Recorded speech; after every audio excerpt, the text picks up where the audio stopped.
future in our hands. Our future in our hands.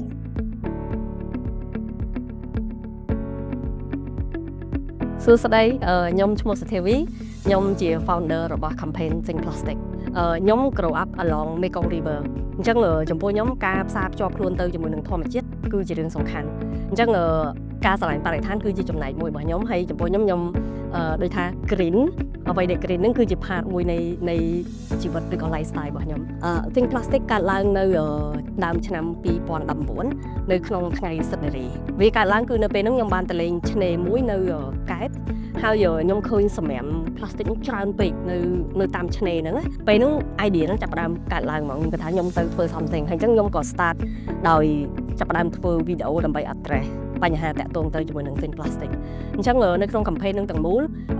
ភាគច្រើនគឺខ្ញុំធ្វើ video ហើយ video ហ្នឹងគឺខ្ញុំនិយាយតាក់ទងទៅជាមួយនឹងបញ្ហាដែលកើតឡើងចេញពី single use plastic ចា plastic យើងប្រើតែម្ដងបោះចោលហ្នឹងដែលយើងភាគច្រើនបង្កើតឡើងចេញពី food and beverage industry ហ្នឹង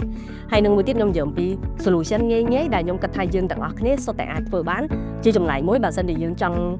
មួយធ្វើការដោះស្រាយបញ្ហាតាក់ទងមួយបញ្ហា plastic ហ្នឹងហើយជាចំណែកមួយនៃ solution ចំពោះខ្ញុំនៅពេលដែលខ្ញុំធ្វើការផលិតមាតិកាខ្ញុំអេមច្បាស់ហ្មងថាអ្នកណាទៅគឺជាអ្នកដែលខ្ញុំចង់ឲ្យមាតិកាហ្នឹងទៅដល់អញ្ចឹងក្នុងហ្នឹងខ្ញុំអេមទៅលើប្រជាពលរដ្ឋខ្មែរយើងជាទូទៅ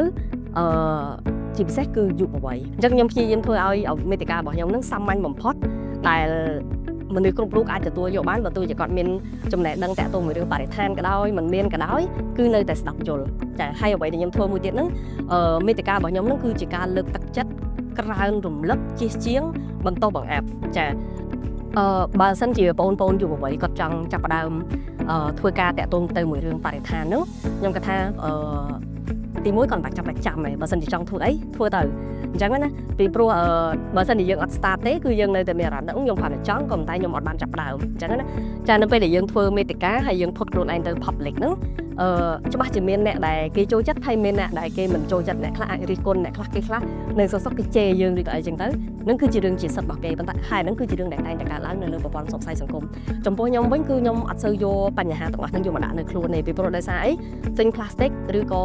campaign ដែលខ្ញុំកំពុងតែធ្វើហ្នឹង it's not all about me អញ្ចឹងណាអ្វីដែលខ្ញុំចង់ធ្វើគឺខ្ញុំចង់ធ្វើការចែករំលែកបទពិសោធន៍អញ្ចឹងនៅពេលដែលគេនិយាយតាក់ទងទៅជាមួយនឹងរឿងដែលថាគេអត់ពេញចិត្តឬក៏គេអត់សប្បាយចិត្តដោយសាររឿងអីហ្នឹងចំពោះខ្ញុំយកអាហ្នឹងខ្លាយទៅជាឱកាសក្នុងការ learn វិញហើយខ្ញុំគិតថាតើខ្ញុំធ្វើយ៉ាងម៉េចទៅដើម្បីខ្ញុំអាច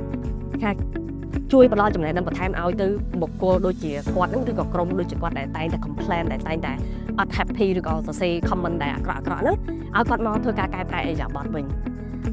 ទីមួយចង់សួរបងប្អូនថាតើបងប្អូនស្រឡាញ់បរិស្ថានអត់ចាបើសិនជានៅក្នុងចិត្តឆ្លើយថាស្រឡាញ់អញ្ចឹងខ្ញុំលើកទឹកចិត្តឲ្យបងប្អូនគិតថាគួរតែធ្វើអ្វីម្យ៉ាងចាចំណែកបន្តិចតួចជាអត់សោះចាឧបមាបើតាក់ទងទៅជាមួយនឹងរឿងបរិស្ថានដូចថារឿង plastic ឬក៏រឿងអីអញ្ចឹងប្រហែលជាចាប់ផ្ដើម